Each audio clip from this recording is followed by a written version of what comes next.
سبيل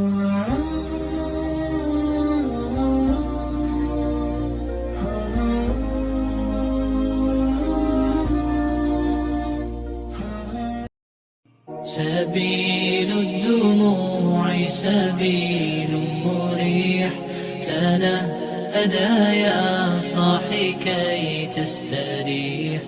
السلام عليكم ورحمة الله وبركاته. الحمد لله رب العالمين، الحمد لله الذي أرسل رسوله بالهدى ودين الحق ليظهره على الدين كله وكفى بالله شهيدا. أشهد أن لا إله إلا الله وحده لا شريك له، وأشهد أن محمدا عبده ورسوله لا نبي ولا رسول بعده. اللهم صل وسلم وبارك على نبينا محمد وعلى آله وصحبه ومن تبعهم بإحسان إلى يوم الدين. أما بعد.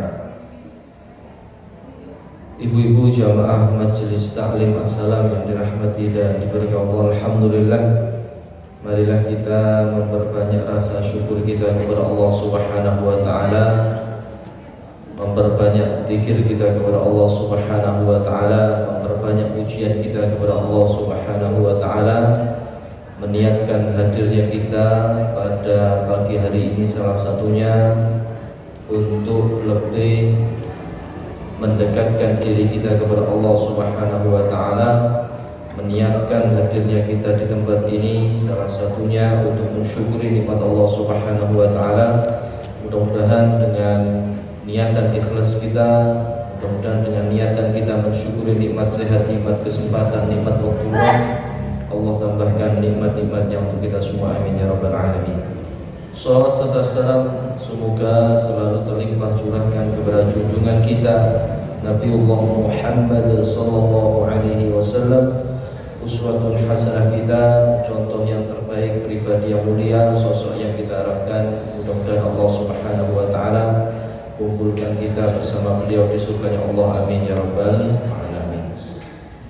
Jamaah rahimani wa rahimakumullah, insyaallah setelah hari raya Idul Adha dan saat ini kita masih berada di bulan yang mulia yaitu bulan Dzul Hijjah, dan saudara-saudara kita yang telah melaksanakan ibadah haji, kalau kemarin yang dari Batu sudah datang, besok insya Allah yang dari Malang insya Allah juga mulai berdatangan. Kita tentu mendoakan saudara-saudara kita yang saat ini telah melaksanakan ibadah haji, mudah-mudahan haji mereka mabrur, mudah-mudahan Allah Subhanahu wa taala berikan keberkahan untuk kita semua, amin ya rabbal alamin.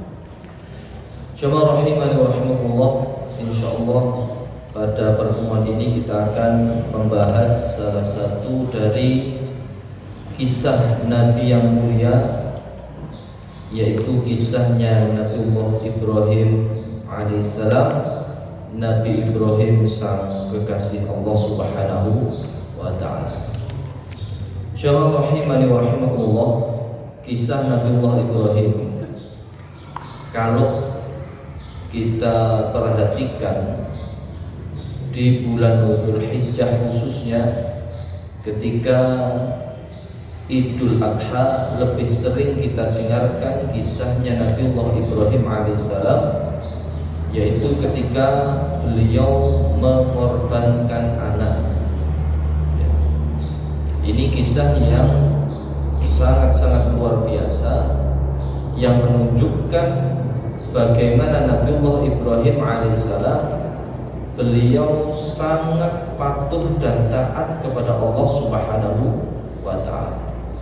Yang mana perintah ataupun kemudian ujian yang Allah berikan kepada Nabiullah Ibrahim ini, kalau kita pakai ukuran diri kita masing-masing, kayaknya tidak mampu nih kita. Ya, kalau disuruh mengorbankan siapa? Anak kita. Ya.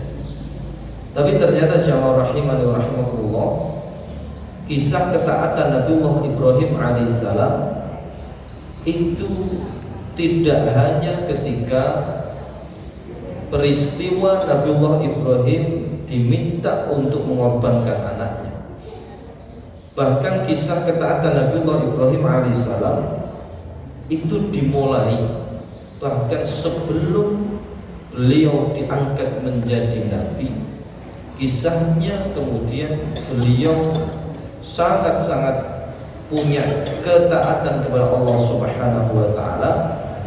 Ketika awal mula beliau harus berdakwah kepada siapa? Ayahnya. Ya. Maka jamaah rahimani wa rahimakumullah, kalimat yang menegaskan bahwasanya Nabiullah Ibrahim alaihissalam adalah kekasih Allah, ternyata yang menegaskan hal itu adalah firman Allah Subhanahu wa taala di surat An-Nisa 125. Allah berfirman, a'udzu billahi minasyaitonir rajim, wattakhadallahu Ibrahima khalila.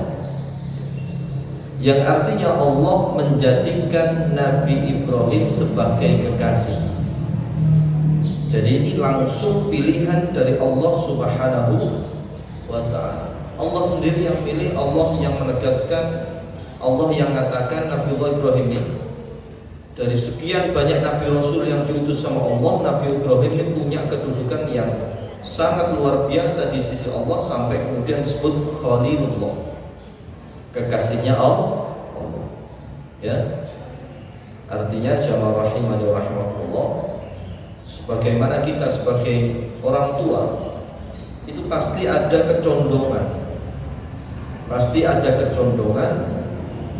kita terhadap anak-anak kita, pasti ada yang anak yang paling kita sayang.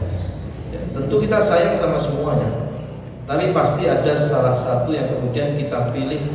Kalau disuruh milih mana yang paling kita cintai, pasti ada yang kemudian kita cintai salah satunya. Ya.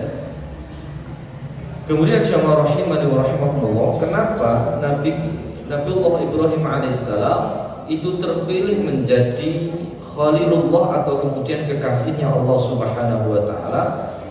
Hal ini sebagaimana yang juga dijelaskan oleh Allah Subhanahu wa taala di surat Al-Baqarah 124. Allah berfirman, wa idzibtala Ibrahim rabbuhu bikalimatin fa'atammahun. Sebab dari Allah Subhanahu wa taala menjadikan Nabiullah Ibrahim spesial, menjadikan Nabiullah Ibrahim kekasih Allah adalah ketika Nabi Ibrahim diuji Rabbnya, diuji Allah Subhanahu wa taala dengan beberapa perintah, fa'atammahun, maka ia melaksanakannya dengan sempurna. Ini kalimat penting dan jadi pelajaran untuk kita semua, bahwasanya Allah Subhanahu wa taala itu sangat senang sekali dengan hambanya yang kalau diperintahkan dengan satu perintah itu dia laksanakan dengan sempurna. Artinya apa? Perintah itu mungkin bisa kita laksanakan, tapi ada yang pelaksanaannya hanya sekedar terlaksana, ada yang pelaksanaannya betul-betul maksimal, sempurna. Maka kalau kemudian perintah yang Allah Subhanahu wa ta'ala telah perintahkan, wajibkan kepada kita bisa laksanakan dengan sempurna, maka insya Allah Allah akan berikan sesuatu yang lebih daripada apa yang kita minta. Ya, maka mungkin kebiasaan sebagian dari kita mungkin, ya, ketika mendapatkan perintah dari Allah Subhanahu wa ta'ala, kemudian kita akhirnya melaksanakannya, tapi kita katakan sudah, yang penting kita lakukan saja, ya. Atau kalau bahasa kita, yang penting sudah gugur kewajiban. Sholat yang penting gerakannya, yang penting bacaannya dan lain sebagainya. Tapi kemudian tidak kita perhatikan kesempurnaan dari sholat itu. Wudhu yang kita lakukan itu kemudian kita milih yang penting kan sah saja, ya. Padahal kemudian Kalau kita bisa sempurnakan wudhu, maka kebaikan yang lebih akan insya Allah kita dapatkan. Maka jamaah rahimani wa rahimakumullah, ini kemudian pentingnya kita menyempurnakan perintah dari Allah Subhanahu wa taala. Kita coba sempurnakan dengan kita laksanakan sebaik-baiknya, ya. Makanya mungkin kemarin ketika kita melaksanakan ibadah kurban, ya, ibadah kurban, tentu kalau hitungannya hanya sah atau tidak, itu insya Allah kita bisa, ya, beli hewan yang penting sah. Tapi kalau ingin yang sempurna, yang terbaik, maka kita berikan hewan kurban itu yang paling baik, yang paling bagus. Misal kemudian dikasih pilihan, kambing 2 juta apa 3,5 misalnya, kan gitu. Kalau kita mikirnya sah 2 juta, insya Allah juga sudah sah, banyak yang bagus. Tapi kalau kita mikirnya sempurna, yang terbaik, yang bagus, maka kita cari yang paling mahal, misalnya gitu. Tentu dengan melihat kondisi kemampuan kita masing-masing. Tapi kemudian Nabiullah Ibrahim alaihissalam telah memberikan contoh kepada kita semua bagaimana Allah memuji Nabiullah Ibrahim dengan pujian. Setiap tugas yang Allah perintahkan kepada Nabiullah Ibrahim itu oleh beliau dilaksanakan dengan sempurna, ya. Maka jamaah rahimani wa rahimakumullah, Nabi Ibrahim adalah satu nabi yang paling agung. Allah bahkan menyebut beliau sebagai imam tauhid, imamnya orang-orang yang bertauhid, lurus dalam ibadah hanya kepada Allah, dan beliau terbebas dari kesyirikan, ya. Maka jamaah rahimani wa rahimakumullah, di pertemuan ini insyaallah akan kita baca beberapa ayat dalam Al-Quran yang membahas tentang kisahnya Nabiullah Ibrahim alaihissalam, dengan tujuan mudah-mudahan bagaimana perjalanan Nabiullah Ibrahim alaihissalam terkait hidupnya beliau mulai awal itu menjadi contoh yang terbaik kepada kita, baik dalam urusan dakwah maupun aktivitas sehari-hari. Jamaah rahimani wa rahimakumullah, kita akan mulai dari kisah bagaimana Allah Subhanahu wa taala mengabadikan di dalam Al-Qur'an bagaimana Nabiullah Ibrahim alaihissalam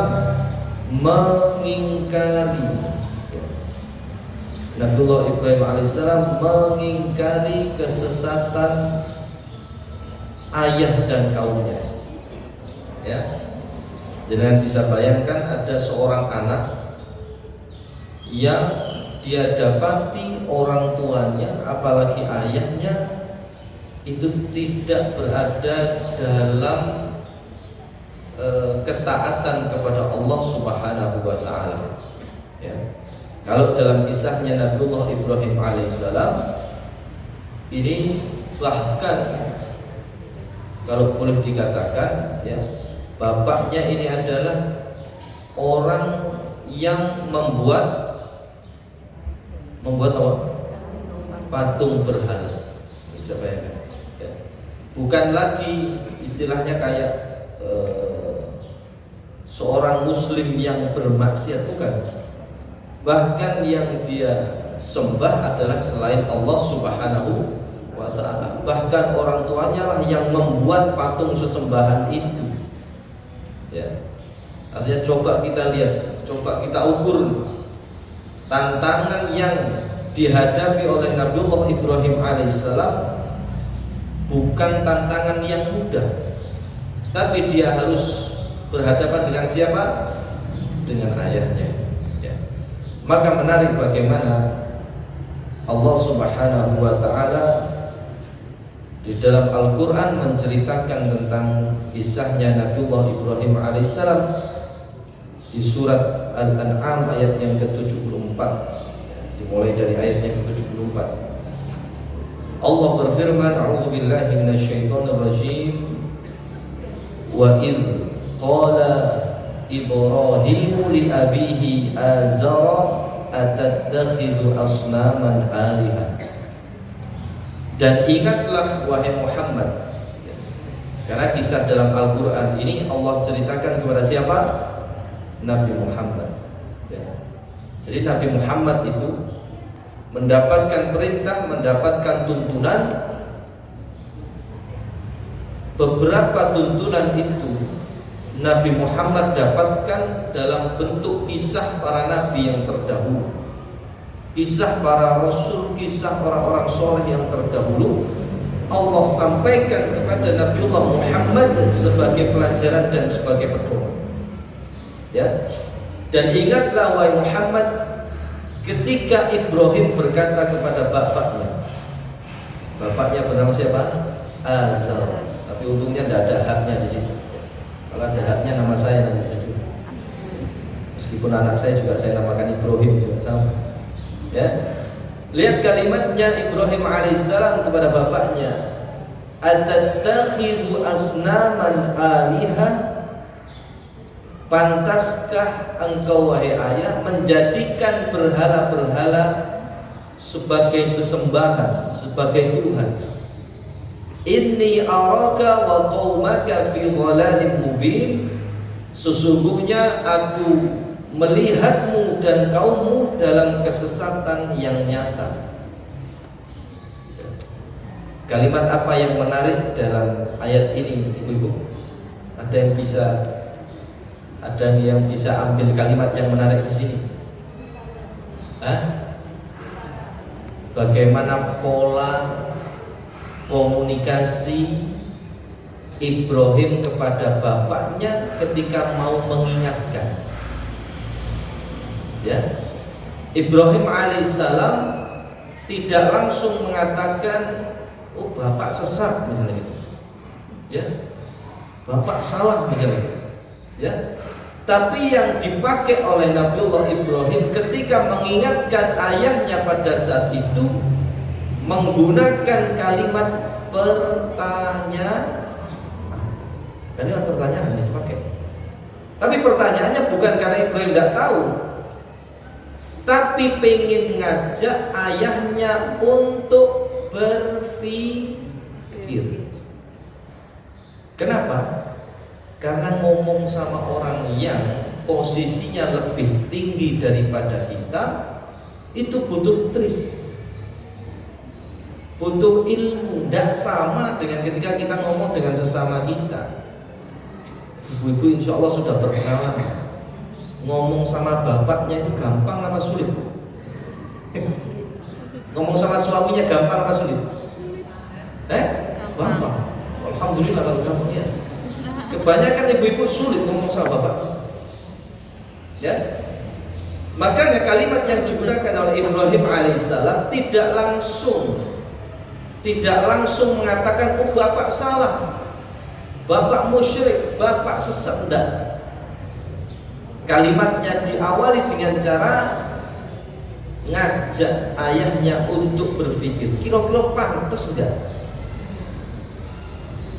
Apa patung yang bapak buat ini kemudian jadi sesembahan katanya?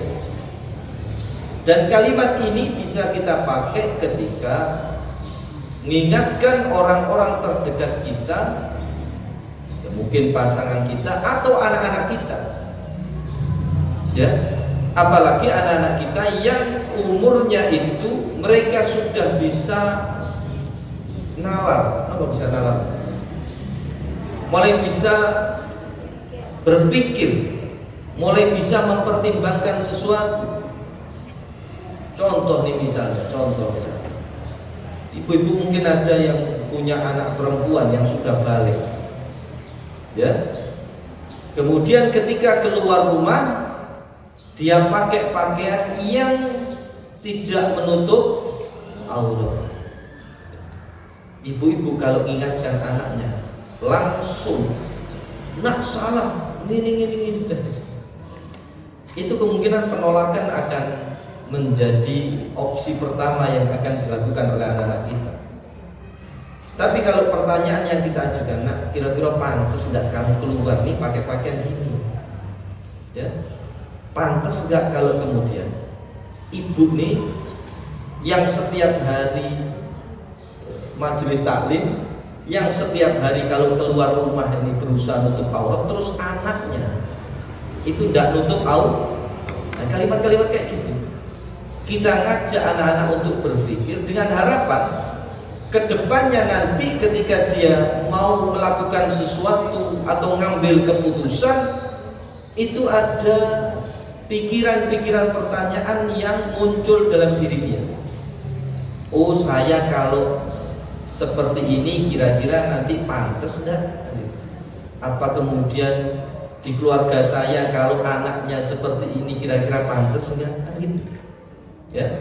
Maka jamaah rahimani wa rahimakumullah, pelajaran yang lainnya dari kalimat yang disampaikan oleh Nabiullah Ibrahim ini yaitu tauhid. Ya. Perkara tauhid, apa itu tauhid?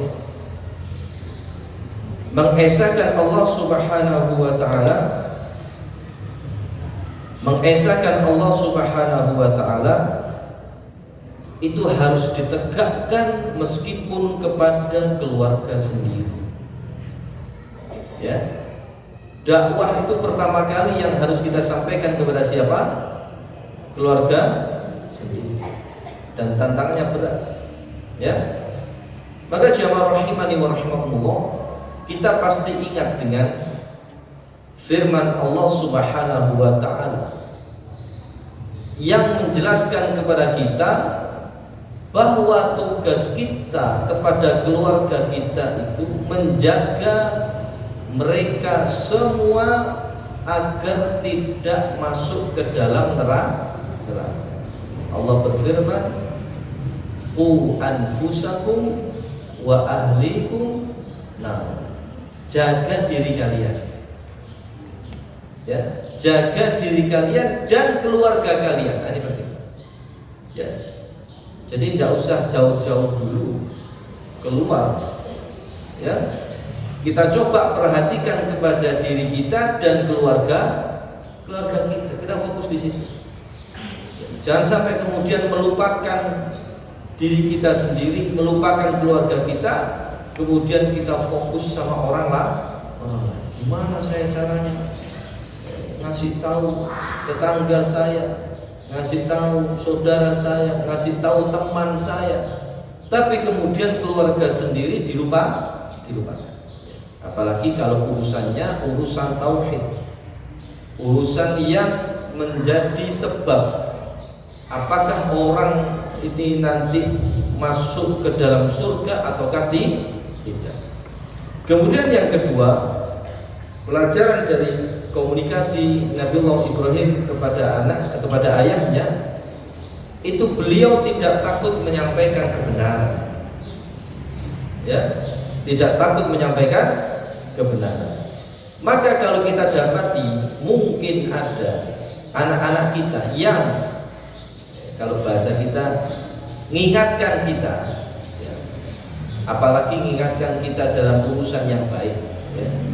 Misal kita lupa ketika makan, kemudian kita makan pakai tangan kiri, kemudian diingetin sama anak kita, apalagi misal anak-anak TK atau SD awal itu, ya, yang mereka diajari di sekolah kalau makan tangan kan.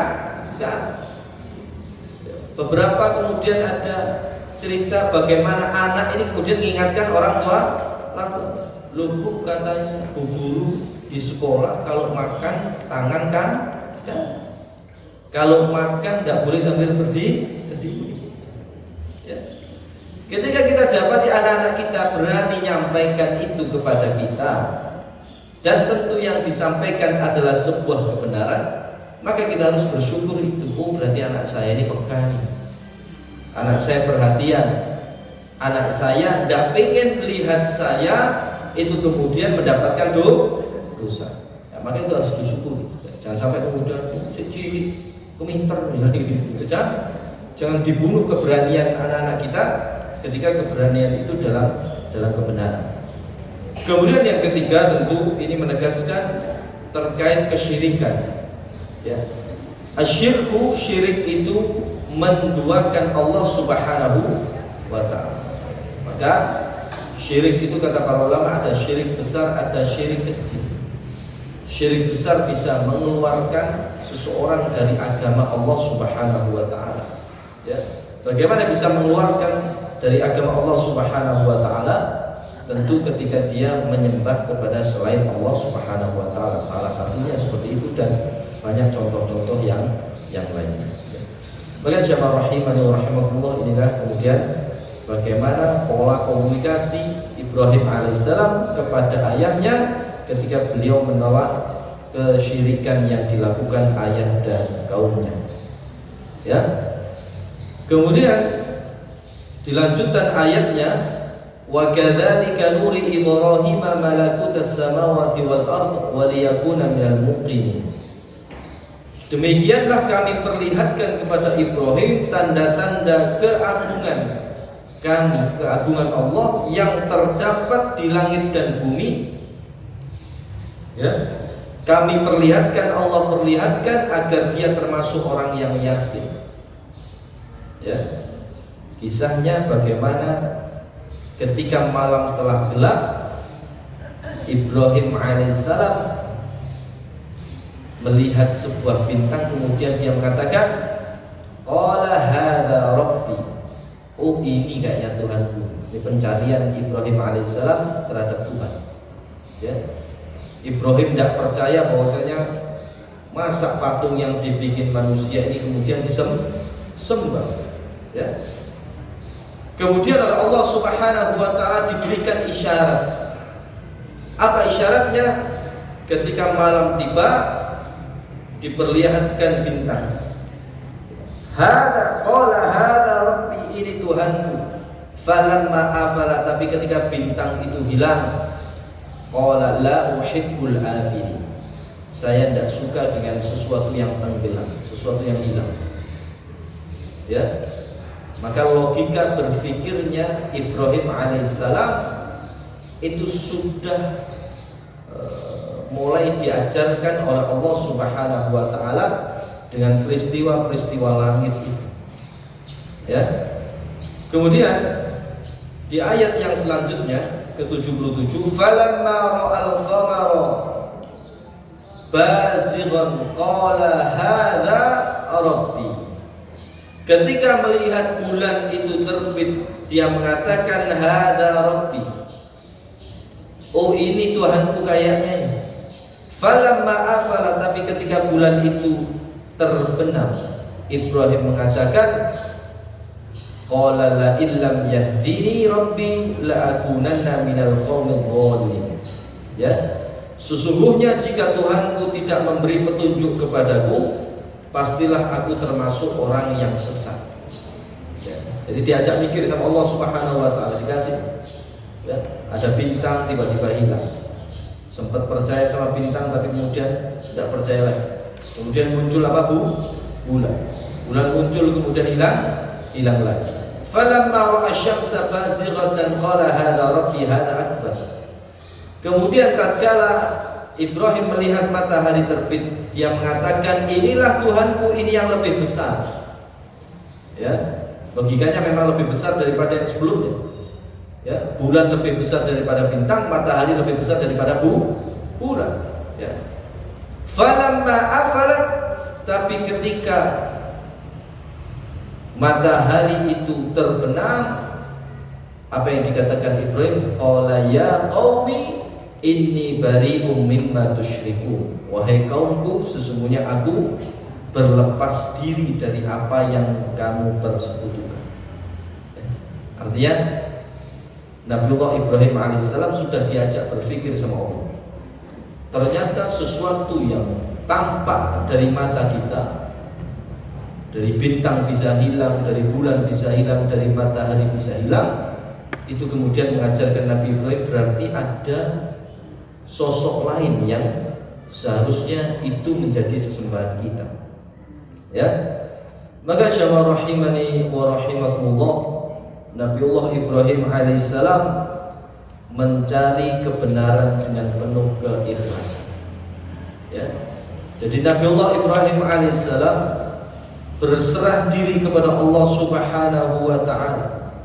Ya, Bagaimana kalimatnya Nabiullah Ibrahim alaihissalam dalam ayat ini? Inni wajjahtu wajhiya lilladzi fataras samawati wal arda hanifa wa ma ana minal musyrikin. Ibrahim sadar bahwasanya pasti ada yang menciptakan langit dan juga bumi. Pasti ada yang menciptakan bintang, pasti ada yang menciptakan bulan, pasti ada yang menciptakan matahari. Makanya kemudian kalimatnya, aku hadapkan wajahku kepada Allah yang menciptakan langit dan bumi dengan penuh kepasrahan. Ya. Wa ma ana minal musyrikin, ya Allah, aku tidak termasuk orang-orang yang musyrik. Ya, maka jamaah rahimani wa rahimakumullah, ya, ini poin yang kedua, bagaimana ayat ini menjelaskan kepasrahan Nabiullah Ibrahim ketika mencari kebenaran ini. Ya, dalam ayat ini diantara pelajarannya yang pertama, misal tauhid itu maknanya memurnikan ibadah hanya kepada Allah. Ya. Disebut bertauhid kalau kemudian ibadah yang dia lakukan hanya dia tujukan kepada Allah Subhanahu wa taala. Ya, tidak double apalagi triple dan selanjutnya. Satu saja. Salat yang dia lakukan hanya kepada Allah. Doa yang dia panjatkan hanya kepada Allah. Dia minta-mintanya hanya kepada Allah. Dia bersedekahnya, dia berkurbannya hanya kepada Allah. Tidak ada niatan lain selain hanya ingin dapat ridhonya Allah Subhanahu wa ta'ala. Ya, termasuk penting untuk memiliki keyakinan bahwa segala sesuatu itu adalah ciptaannya Allah Subhanahu wa ta'ala. Segala peristiwa yang ngatur adalah Allah Subhanahu wa ta'ala. Dan tauhid inilah yang insya Allah akan menjadikan kita bisa hidup tenang. Ya, kita bisa hidup tenang. Contoh misalnya, ya, kita punya usaha. Kita punya usaha, punya bisnis. Qadarullah, bisnis kita tidak berjalan lancar, rugi, ditipu, tidak ada yang beli, tidak ada yang bantu, dan lain sebagainya. Ya. Kalau ketauhidan kita benar, maka kita langsung ingat bahwasanya, oh, usaha semuanya sudah kita lakukan, kok hasilnya tidak sesuai dengan yang kita inginkan, maka ini sudah jadi ketentuannya Allah Subhanahu wa ta'ala. Oh, Allah yang pengen saya ini kemudian memang nggak berhasil di sisi ini. Bisa jadi Allah berikan, misal contoh, bisa jadi Allah berikan kegagalan dalam urusan bisnis. Itu Allah ingin kita lebih sabar, lebih banyak bersaudara. Niatnya gitu. Itulah kenapa, ya, itulah kenapa setiap makanan, misalnya kita sebagai petani, misalnya setiap buah yang dihasilkan petani yang kemudian dimakan oleh hewan, maka itu terhitung sedekah. Ya.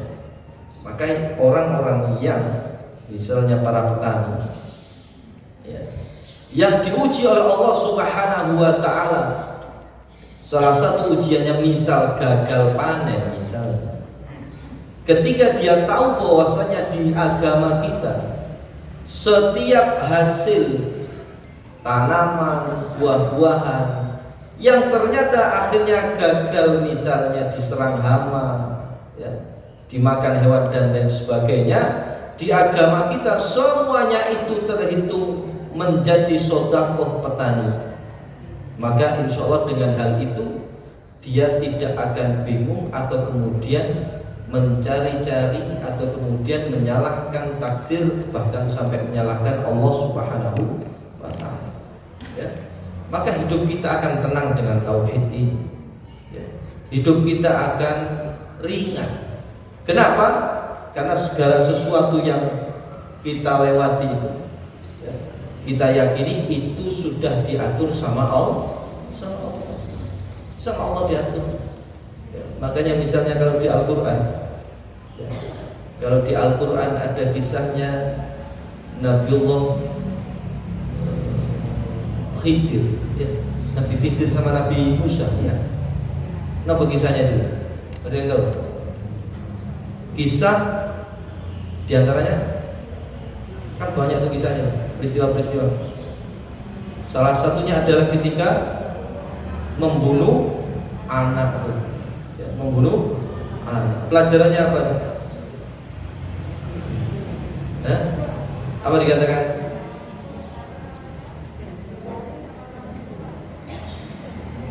Anaknya katanya, ya, tentu ini wahyu dari Allah Subhanahu wa Ta'ala, bukan Nabi Khidir ngarang, ya. Anak ini nanti kalau besar menjadikan orang tuanya durhaka sama Allah. Pertanyaannya, pelajaran buat kita apa ibu? Kita bunuh anak kita yang nakal? Oh iya, jangan sampai salah. Quran tidak salah, tapi cara orang ngambil pelajaran itu bisa jadi salah. Kenapa anaknya dibunuh? Kan banyak kejadian. Saya mendapatkan bisikan disuruh bunuh anak saya. Gitu. Menyamakan diri sama Nabiullah Ibrahim, ya. Kenapa kemudian pelajarannya dari kisahnya Nabiullah siapa? Nabi Khidir dan Nabi Musa itu, ya, ini bisa jadi hiburan buat orang-orang yang ditinggal wafat anaknya ketika kecil. Kenapa?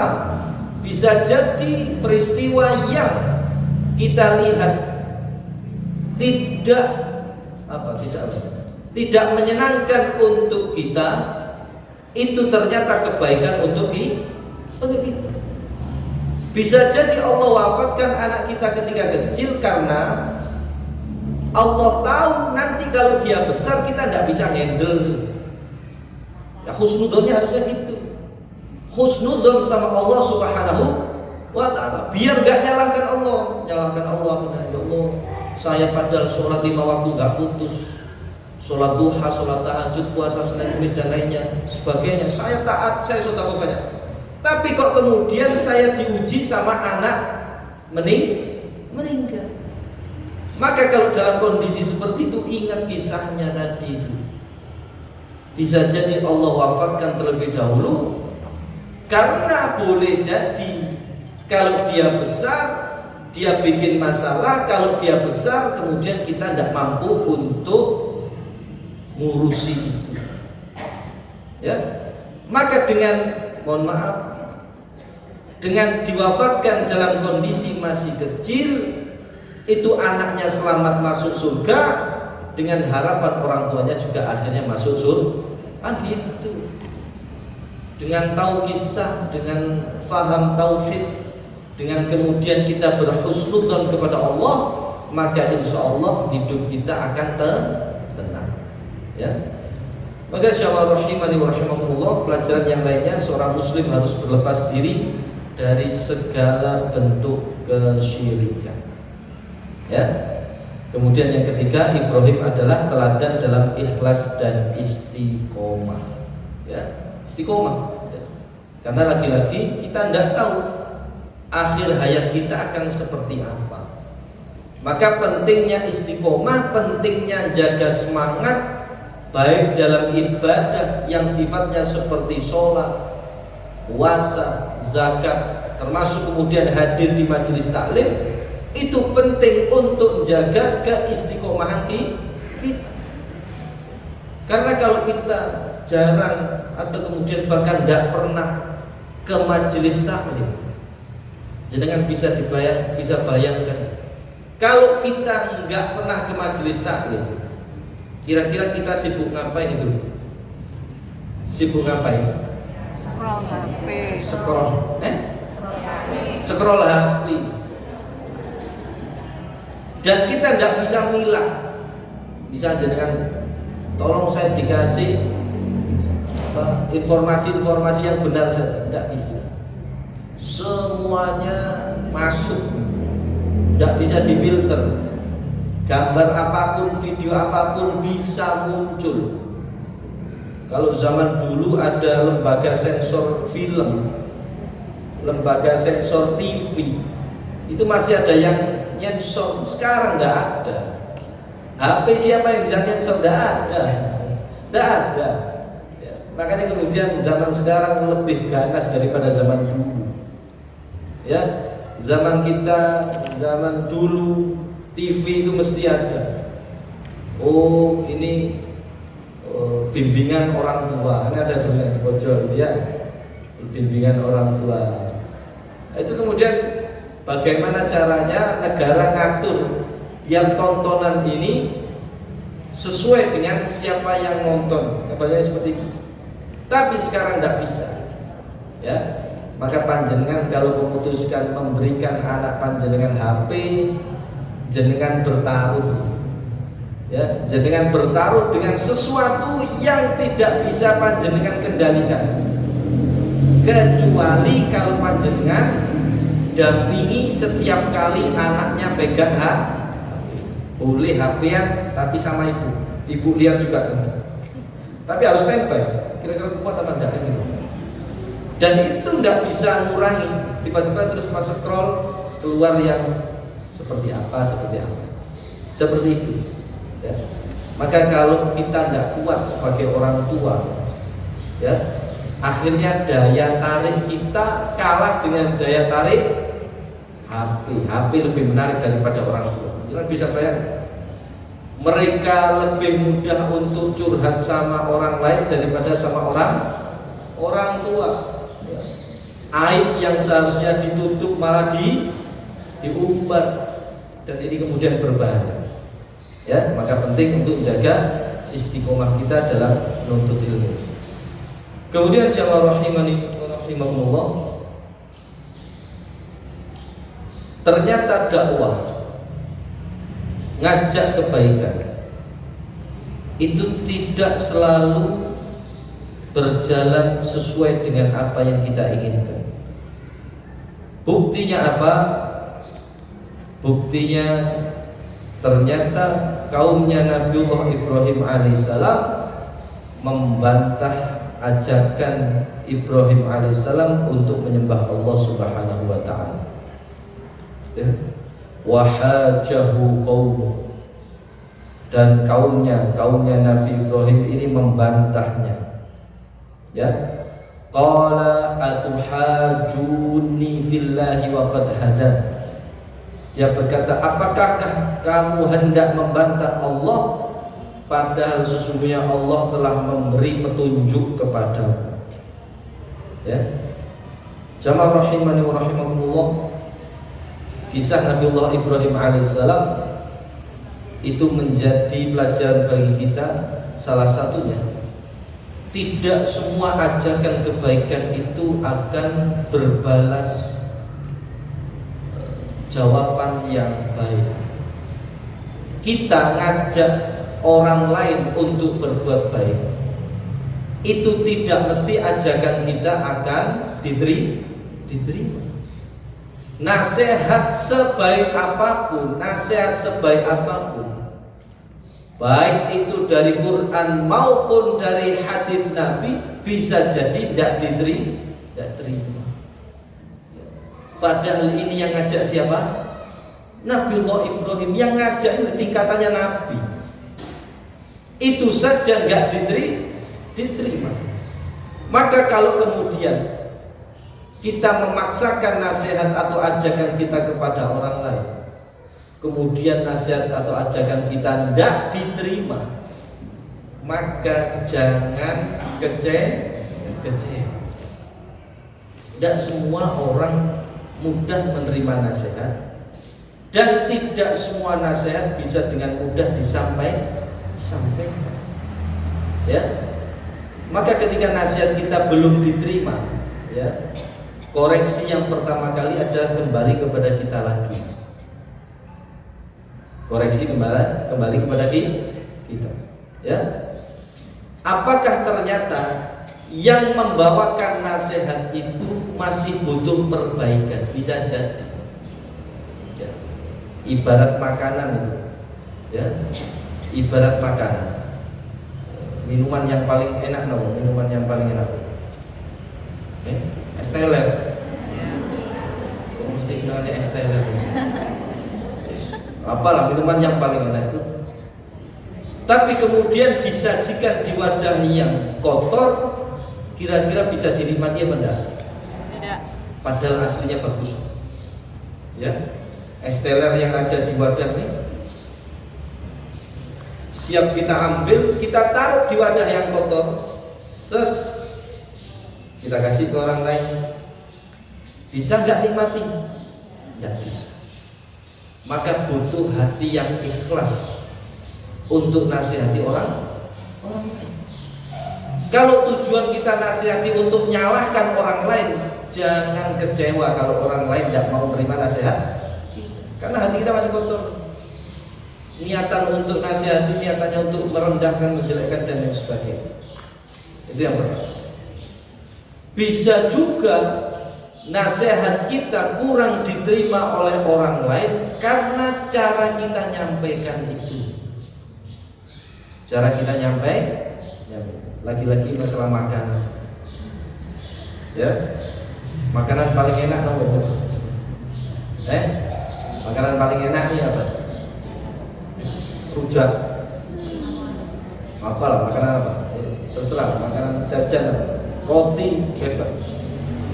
Itu kalau kemudian cara nyampaikannya tidak baik, dilempar. Nah, jamaah nih, saya kasih lempar roti. Roti paling enak loh, yang jenengan tidak bisa beli kan? Ya, paling mahal. Tapi cara nyampaikannya dengan dilempar, diterima pada? Ya mungkin diterima tapi sakit hati kan itu ya, sakit hati. Ya, maka cara menyampaikan nasihat itu juga penting. Ya. Jadi ketika menasihati orang, jangan hanya fokus pada isinya saja, tapi koreksi juga buat kita. Cara kita nyampaikan juga harus benar. Ya, makanya kadang nasihat itu orang bisa nerima dari satu orang yang lain, tapi tidak bisa nerima dari orang yang lain. Ya, makanya kadang ustadz yang dijadikan dijadikan korban. Ustadz tolong nasihati suami saya. Berat ini. Saya beberapa kali ustadz tolong nasihati suami saya. Suami saya gini. Ustaz tolong nasihati anak saya gini. Ya. Padahal seharusnya yang lebih mempan itu ya keluarga sendiri. Kenapa? Misal contoh nasihati anak, ya. Nasihati anak kalau kemudian orang tuanya harusnya lebih mempan daripada orang lain. Kenapa? Karena orang tuanya yang biayai anaknya itu. Sedangkan ustaz tidak ada yang biayai. Kan gitu ya, tidak ada biaya anaknya orang lain biaya sama ustaz misalnya. Ya, maka jamaah rahimani wa rahimakumullah, kembali ke bahasan kita. Ya, jadi umatnya Nabiullah Ibrahim itu meskipun yang disampaikan Nabi Ibrahim itu kebenaran, tapi masih tetap saja dibantah. Ya, maka jamaah rahimani wa rahimakumullah, ini kemudian ayat yang cukup panjang yang menjelaskan bagaimana ada perdebatan, ya. Ini di ayat yang ke-80 sampai 82, ya. Nanti bisa dibaca di rumahnya masing-masing insyaallah. Ya, saya akan langsung geser bagaimana Nabiullah Ibrahim berdakwah dengan lemah lembut. Nah, ini pentingnya nanti metodenya. Ya. Allah Subhanahu wa taala, ya, telah memerintahkan kepada kita ketika berdakwah, ketika ngajak seseorang itu, ajaklah dengan cara yang baik. Ya, ud'u ila sabili rabbika bil hikmati wal mau'izatil hasanah wajadilhum billati hi ahsan. Ya, surat An-Nahl ayat 125. Ya. Kita akan coba buka bagaimana kisahnya Nabiullah Ibrahim alaihissalam ketika beliau berdakwah kepada orang tuanya. Ya. Kalau tadi kemudian di surat Al-An'am pakai kalimat apa, Bu? Kalimat pertanyaan. Kalimat pertanyaan. Kita lihat kemudian di surat yang lain, surat Maryam. Ya. Karena ceritanya Nabi Ibrahim itu tidak di satu surat saja, mencar-mencar. Tapi meskipun terulang kisahnya, itu pelajaran yang ada di masing-masing surat itu berbeda. Ya, kita akan buka misal di surat Maryam ayat 41, 42, 43. Ya. Nabiullah Ibrahim berdakwah dengan hikmah dan lembut. Wadhkur fil kitabi Ibrahim innahu kana siddiqan nabiyya. Ceritakanlah wahai Muhammad kisah Ibrahim di dalam Alkitab, atau maksudnya di dalam Al-Quran ini. Ya, jadi Nabi Ibrahim atau Nabi Muhammad itu tidak hidup di masanya Nabi Ibrahim. Sama Allah dikasih ceritanya Nabiullah Ibrahim alaihissalam, tujuannya agar Nabi Muhammad menyampaikan kepada umat. Innahu kana siddiqan nabiyya. Ketahuilah bahwa Ibrahim itu orang yang sangat siddiq, sangat membenarkan perintah Allah, nabiyya, dan Nabiullah Ibrahim itu adalah utusan atau kemudian Nabi Allah. Ya, il qala li abi, ketika dia berkata kepada bapaknya, ya abadi lima ta'budu ma la yasma'u wa la yubsiru wa la yughni 'anka syai'an. Ingatlah ketika Ibrahim berkata kepada bapaknya, wahai bapakku, mengapa kamu menyembah sesuatu yang tidak mendengar, tidak melihat, dan tidak dapat menolong kamu sedikit pun? Apa kalimat menarik di sini, Bu? Kalimat menarik gimana? Ibrahim alaihissalam meskipun bapaknya dalam kesesatan, Ibrahim tetap hormat, tetap tahu posisi. Kalimat yang digunakan, ya abadi, wahai bapakku. Cara pendekatan ketika ngajak, jangan hanya fokus pada kalimat perintah atau larangan yang akan kita sampaikan, tapi panggil nama, wahai anakku, dole, dan lain sebagainya. Itu kalimat penting yang menjelaskan itu bentuk bagaimana Ibrahim berusaha mendekatkan beliau dengan bapaknya. Kan gitu. Ya. Di kalimat selanjutnya, ya abadi inni qad ja'ani minal ilmi ma lam ya'tika fattabi'ni ahdika siratan sawiyya. Ya. Tetap kalimat yang diulang oleh Nabiullah Ibrahim, ya abadi, wahai ayahku, wahai bapak. Ibaratnya, saya ini anakmu, Pak, kulo niki anak panjenengan. Kulo pingin panjenengan melebet suara. Lepas ini kata ya. Sebelum kemudian kalimat ajakan itu disampaikan, Nabiullah Ibrahim berusaha mendekatkan secara psikologis bahwasanya beliau ini anak yang peduli dengan orang. Bisa dibalik, orang tua yang peduli dengan anak. Jadi tidak lagi kemudian yang muncul komunikasi antara orang tua dengan anak, anak dengan orang tua. Komunikasi yang sekedar marah-marah saja. Itu tidak akan menghasilkan kebaikan. Tapi kalau dimulai dengan kalimat-kalimat yang baik, kalimat yang mendekatkan hubungan keluarga, insya Allah kemudian itu yang akan menjadikan dakwah ini mudah diterima. Ya. Qad ja'ani minal ilmi ma lam ya'tika fattabi'ni ahdika siratan sawiyya. Sesungguhnya telah datang kepadaku sebagian dari ilmu pengetahuan yang tidak datang kepadamu, maka ikutilah. Niscaya aku akan menunjukkan kepadamu jalan yang lurus. Ya.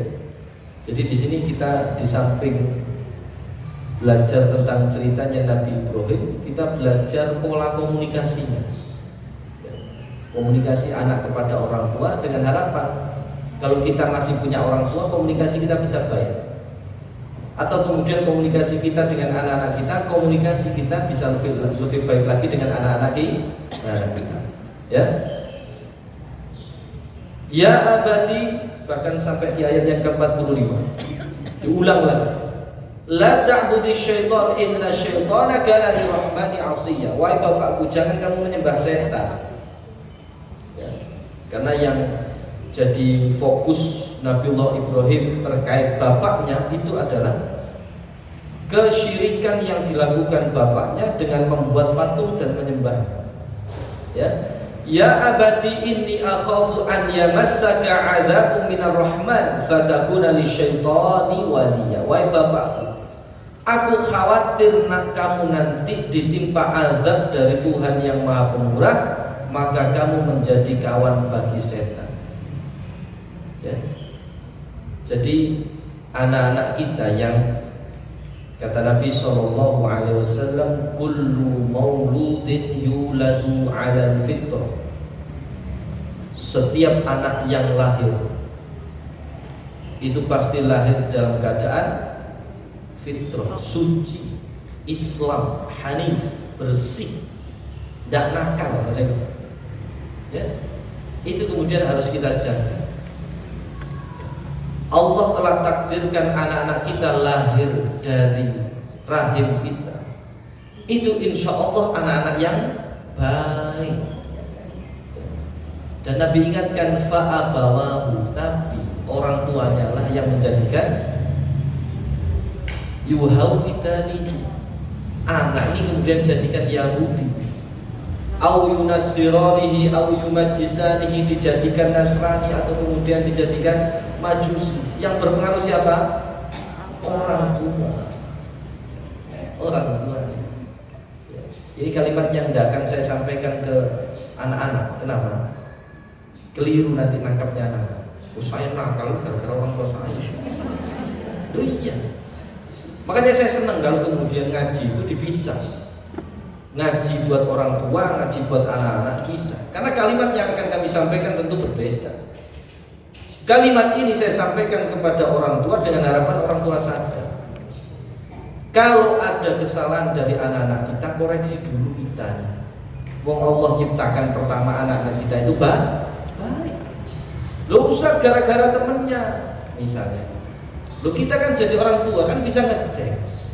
Misalnya anak-anak kita ketika kecil tuh, ketika masih kecil, dia bisa nggak milih teman? Nggak bisa. Bisa nggak kemudian milih, oh ini baik, ini ucapan yang baik, ini ucapan yang tidak baik? Kan nggak bisa. Tugas kita ketika anak kecil kita pulang ke rumah, kita tanya, nak tadi main ngapain aja? Kalau kemudian kita dengar ada, loh kok kamu bahasanya kasar gitu, nak dapat dari mana? Kita kasih tahu, oh ini tidak baik, nak ini boleh, ini tidak baik, ini boleh, ini tidak boleh. Kita sampaikan seperti itu. Ya. Tapi kalau kemudian kita diem saja, akhirnya kita hanya kemudian nyalahkan apa? Lingkungan. Yang kita salahkan, oh iya lingkungan di kampung saya buruk semua, anak-anaknya ini ya. Tugas kita tuh bersihkan. Ya. Ibaratnya anak-anak kita belajar di luar tuh, ketika pulang kita cuci lagi, bersihkan, dites. Sampai nanti akhirnya ketika dia dewasa, dia berada di luar, dia bisa milah. Oh ini tidak baik, oh ini baik. Dia sudah bisa sendiri. Tapi ketika kecil kita yang ngajar, kita yang jelaskan. Meskipun dia mungkin terkontaminasi di awal, tapi kita jelaskan. Nah seperti itu. Ya. Maka jemaah rahimani wa rahimakumullah, ini kita Setengah 10. Setengah 10. Saya lanjutkan dulu karena poin-poin pentingnya masih ada disampaikan. Nah ini terkait bagaimana perdebatan Ibrahim dengan ayahnya.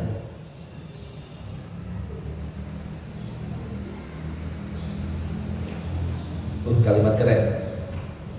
Ini harus dibaca nanti ketika ada di rumah. Ya. Qala, berkata bapaknya, "Araghibun anta an alihati ya Ibrahim." Ketika bapaknya kemudian dirayu sama Ibrahim, dijelaskan tentang kekeliruan bapaknya. Bapaknya katakan apa? "Araghibun anta an alihati ya Ibrahim." Kamu benci sama Tuhan-Tuhanku. La illam tantahi la arjumanna. Kalau kamu tidak berhenti, maka niscaya kamu akan mau diapain sama bapaknya? Dirajam. Dirajam diapain? Dibunuh. Oh dibunuh. Anak baik ngajak bapaknya, jelaskan kepada bapaknya itu salah. Bapaknya jawab apa? Marah. Lihat tuh. Kurang baik apa bahasa yang dipakai Ibrahim mulai awal tuh. Bahasa pertanyaan yang disampaikan, bahasa kedekatan antara anak sama orang tua. Tetap bapaknya tidak mau nerima. Ya, kalau tidak berhentilah arjumanna, niscaya akan kurajam. Wahjurni maliya, kata ayahnya Ibrahim. Apa wahjurni maliya? Ibrahim diusir. Ibrahim diusir. Disuruh menjauh. Tapi lihat kalimat Ibrahim luar biasa. Anak soleh itu kayak gini. Ya, kalau kita lihat anak soleh itu Ibrahim alaihissalam anak soleh. Anak soleh, bapak soleh. Ketika jadi anak soleh, ketika jadi bapak, luar biasa. Kalimatnya. Jadi nanti harus baca di rumah. Qala salamun alaik. Ibrahim berkata, semoga keselamatan dilimpahkan kepadamu. Anak dibenci sama bapak, diusir sama bapak. Anaknya masih bilang apa?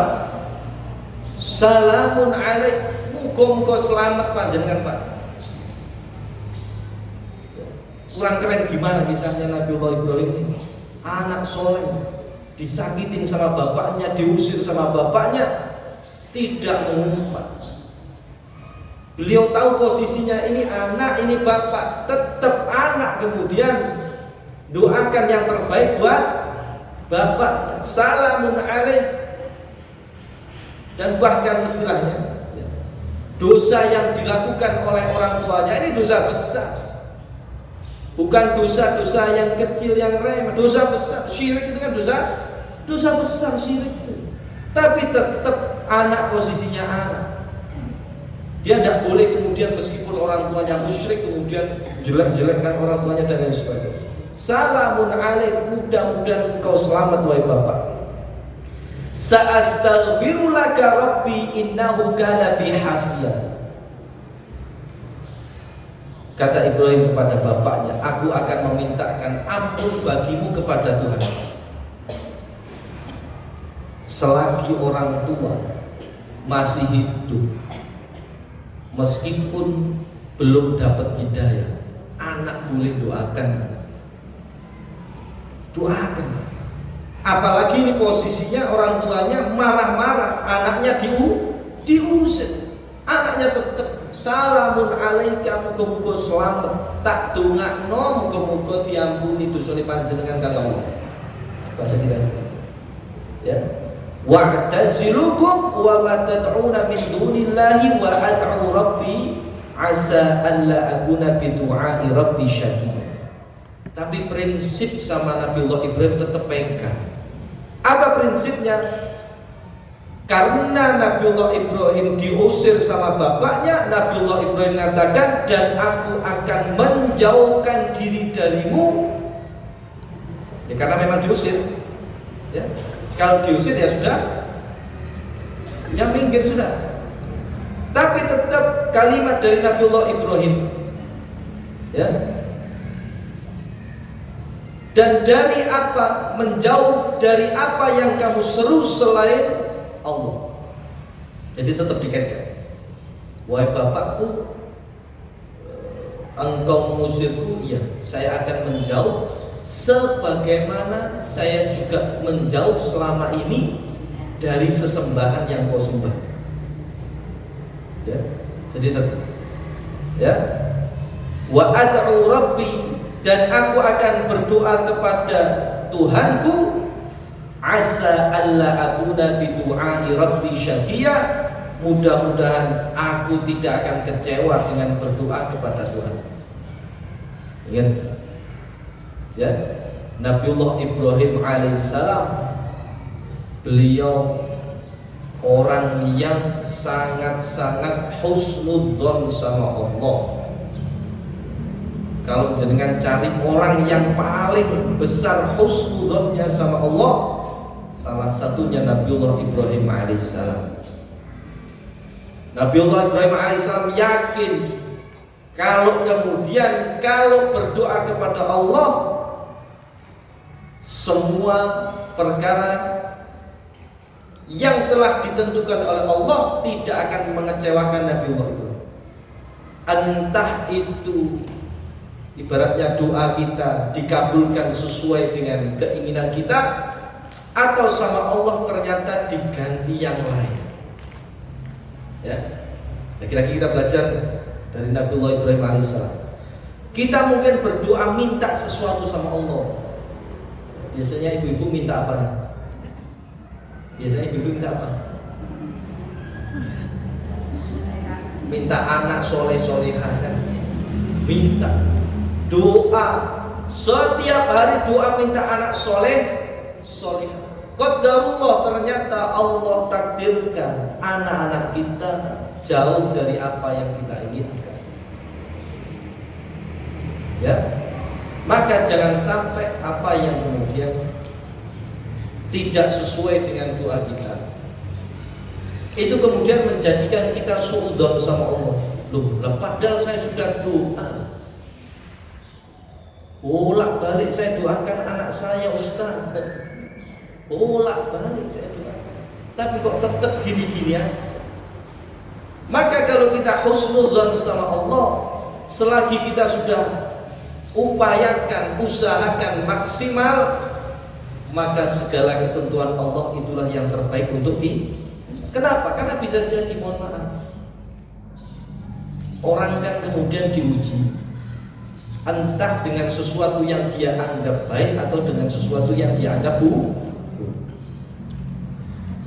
Orang ada yang diuji dengan anaknya yang baik, yang soleh, solihah, itu tetap ujian. Anak soleh, solihah itu juga tetap uji.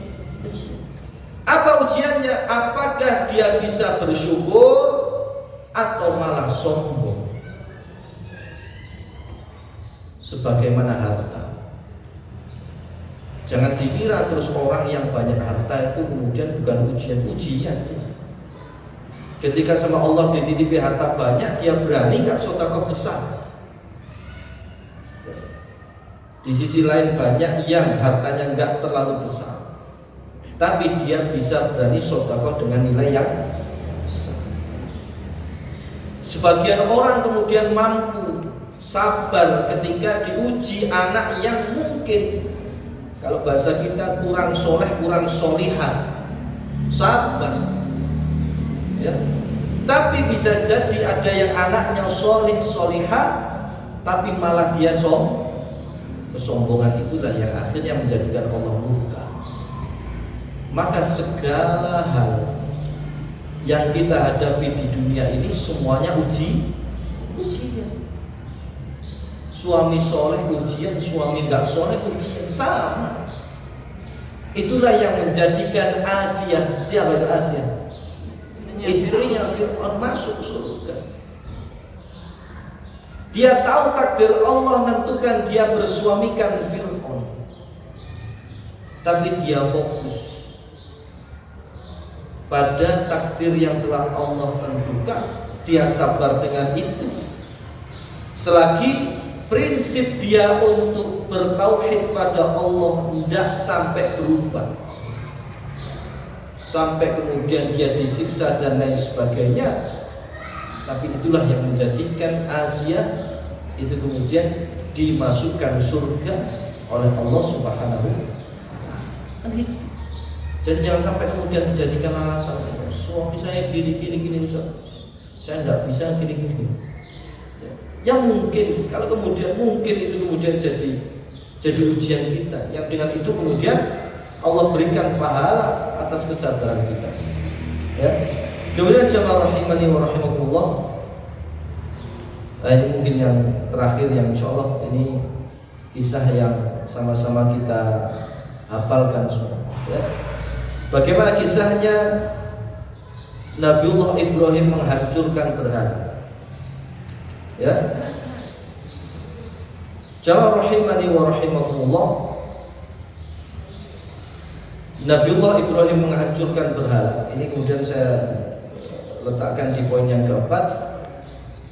Wa tallahi la akidanna asnamakum ba'da an tuwallu mudbiri. Demi Allah, sesungguhnya aku akan melakukan tipu daya terhadap berhala-berhalamu sesudah kamu pergi meninggalkannya. Faja'alahum judzalan illa kabiran lahum la'allahum ilaihi yarji'un. Maka Ibrahim membuat berhala-berhala itu hancur berpotong-potong, kecuali yang terbesar dari patung-patung yang lain, agar mereka kembali untuk bertanya kepadanya. Jadi proses Nabiullah Ibrahim alaihissalam berdakwah itu mulai proses awal yang lemah lembut, sampai dengan proses yang kalau bisa kita katakan proses cara kekerasan, frontal, langsung, ya, komunikasi, ajakan sudah, perdebatan sudah, ya, sampai kemudian Ibrahim alaihissalam, ya, meskipun kemudian Ibrahim alaihissalam menghancurkan berhala itu, tapi tetap polanya tetap sama. Nabiullah Ibrahim pengen ngajak orang-orang untuk bisa berpikir, coba mikir yang logis. Ya, itulah kenapa kemudian berhala yang besar itu dibiar dengan harapan. Tadi kan kalimat belakang, la'allahum ilaihi yarji'un, agar mereka kembali tanya sama Ibrahim. Apa tanyanya? Ya misal, ya. Tanyanya, ini yang hancurkan siapa? Ibrahim tinggal bilang, yang hancurkan yang besar itu. Kemudian mereka jawab, lu kan nggak mungkin patung nggak bisa ngapa-ngapain. Lah terus kan nggak bisa ngapa-ngapain, ngapain kamu sembah? Kan bisa gitu. Tapi kalau kita mungkin nggak akan kepikiran sampai situ. Hancurkan semua, bro.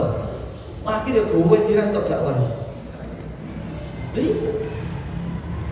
Nggak mikir, nggak nyoba bagaimana caranya Nabiullah Ibrahim bangun, mikir logis, ya, artinya kurang cerdas. Bagaimana Nabiullah Ibrahim zaman dulu, zaman referensi online nggak ada, ya, yang hanya ada wahyu dari Allah, ya, bagaimana cara dakwah, mikir, masyarakat ini diajak untuk mikir, ya, diajak untuk pinter ini, ya.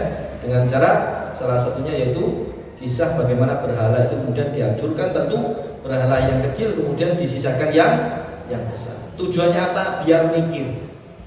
Ya, maka kalau umat Islam tidak mau mikir, ya jauh dari kemudian perintah Allah Subhanahu wa ta'ala. Mungkin ini yang bisa kami sampaikan. Waktu jam 9 sampai 19. Mungkin ada pertanyaan yang bisa yang disampaikan. Kalau mungkin bisa saya jawab, saya jawab. Monggo silakan.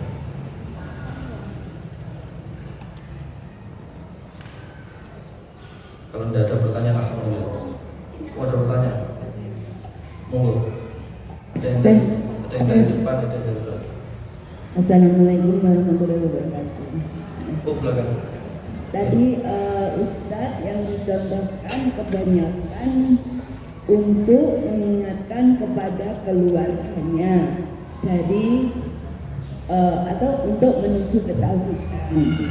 Nah sekarang kalau fenomena sekarang itu kan jauh dari tauhid, itu kan berasal dari masyarakat ataupun lingkungan, ataupun malah juga mohon maaf juga dari, tapi kalau saya salah mohon maaf, dari kayak penguasa, walaupun tauhidnya penjauhan tauhidnya bukan lalu tentang berhala ya, mungkin tentang yang namanya kembali kepada apa gitu dan sebagainya, untuk misalnya kayak entertainment yang menjauhkan dari tauhid. Nah itu cara pengingatkan kepada beliau-beliau bagaimana, misalnya kayak jaranan ataupun apalah begitu, itu kan juga menjauhkan, sedikit menjauhkan dari tauhid. Nah, itu kadang kita itu bingung, malah nek ora gelem melu ngene kowe tak bendo misalnya kayak gitu. Maksudnya dalam entertainmentnya gitu loh Ustaz. Nah itu kadang kita juga jadi mikir gitu. Nah, terus gimana? Oke.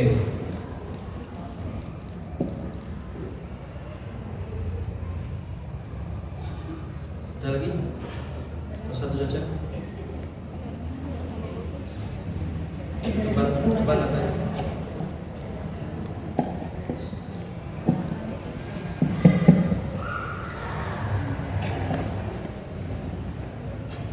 Assalamualaikum warahmatullahi wabarakatuh. Waalaikumsalam. Orang tua itu apakah mendapatkan dosa atau hisab dikala anaknya itu sudah diberi contoh yang baik, sudah diberi nasihat yang baik, tapi tetap mungkin karena lingkungan sekolah atau apa, dia menjadi anak durhaka, Ustaz. Terus yang kedua itu anaknya menjauh di sana, ada yang sampai gila tapi orang tuanya nggak tahu, tetap ditransfer. Jadi mungkin kurang komunikasi ya, tetap ditransfer cepat, tapi di sana itu anaknya gila gitu misalnya. Apakah nanti ada pertanggungjawaban tentang anaknya sekarang misalnya? Gilanya ini gila Mungkin ya karena kedokteran apa gila nakal apa gila kasusnya? sudah diajak ngomong pertamanya bisa, tapi lama-lama gitu. Sakit, Stres, mungkin karena kuliah ya, rambutnya disemir gitu. Ya mungkin itu Ustaz. Waalaikumsalam warahmatullahi wabarakatuh. Terima kasih, mungkin cukup. Oh, satu lagi. Oh, karena waktunya terbatas 8 menit. Saya akan jawab singkat-singkat. Monggo insyaallah kalau memang saya bisa jawab saja. Bismillahirrahmanirrahim. Pertanyaan saya Ustaz, saya kan punya musola dan musola itu belum kami wakafkan ke lingkungan. Ada saya ketemu seorang teman mengatakan bahwa ketika musola itu tidak diwakafkan, sholatnya itu sama dengan satu katanya, atau sama dengan sholat sendiri. Itu apa benar apa tidak ya Ustaz? Rujukannya gimana gitu ya Ustaz? Terima kasih Ustaz. Terima kasih, mungkin karena waktunya terbatas saya jawab agak singkat saja. Pertama, terkait bagaimana ketauhidan ini sebenarnya kan ada godaan-godaan yang merusak ketauhidan itu dari masyarakat. Terus solusinya gimana kan gitu. Pertama tentu yang harus kita ingat, baiknya masyarakat itu berawal dari baiknya mana? Baiknya masyarakat berawal dari lingkup yang terkecil, dari keluarga. Maka jangan fokus untuk membenahi sesuatu yang di luar jangkauan kita. Makanya adanya majelis taklim seperti ini itu mengingatkan, jaga nanti masing-masing keluarganya. Ya. Masyarakat itu akan baik ketika keluarga itu baik. Keluarga itu baik kalau pasangan suami istri itu baik. Ya. Kalau kemudian suami istri itu baik, dia jalankan peran masing-masing dengan baik, termasuk kemudian bagaimana mendidik anak dengan baik, maka insya Allah lingkungannya yang berasal dari keluarga-keluarga kecil itu lingkungannya nanti juga akan baik. Tapi kalau kemudian yang kita keluhkan adalah sesuatu yang sifatnya di luar jangkauan kita, artinya orang luar, ya, orang luar dan lain sebagainya, maka fokus kita tidak akan berhasil di situ. Maka fokus dengan keluarga masing-masing. Suami berperan pada porsinya, istri berperan dengan porsinya, anak dijaga. Adanya komunitas ibu-ibu seperti ini kemudian satu komunitas yang baik. Kalau kemudian semuanya kompak misalnya, semuanya kompak untuk jaga anaknya masing-masing misal, untuk tidak keluar rumah setelah waktu maghrib, maka kalau semuanya kompak maka masyarakat juga akan baik, kan gitu. Maka awali dari rumah masing-masing. Ya, seperti itu ya. Maka awalnya dari rumah masing-masing, jangan lompat nanti maksudnya fokus dengan sesuatu yang terlalu besar dengan kita. Masing-masing kita tanggung jawab. Lagi-lagi kan Allah katakan qu anfusakum wa ahlikum nar. Jaga diri masing-masing dan keluarga. Ya, seperti itu. Kemudian pertanyaan yang kedua, misal orang tua apakah dapat dosa jika sudah diajari macam-macam dan lain sebagainya, kok ternyata anak itu kemudian di luar ekspektasi, di luar harapan orang tua. Tentu yang dihitung dari masing-masing kita, yang dihisab oleh Allah Subhanahu wa taala adalah usaha kita. Karena hasil itu wewenang Allah. Selagi kita sudah berusaha, yang dihitung usaha kita yang dihitung. Ya, itulah kenapa ada jargon yang menyesatkan. Hasil tidak akan mengkhianati usaha. Itu jargon menyesatkan. Jauh dari kalimat orang bertauhid, jauh tuh. Jauh. Ya, mau dites kalimat itu, mau dites. Coba dites tuh. Orang kerja 24 jam full sama yang kerja 8 jam. Rezekinya banyakkan mana? Uangnya, hasilnya. Kan enggak mesti. Enggak mesti yang kerja 24 jam itu terus lebih banyak hartanya, enggak mesti. Dites itu saja sudah keliru. Ya, seperti itu. Jadi yang dilihat adalah usaha kita.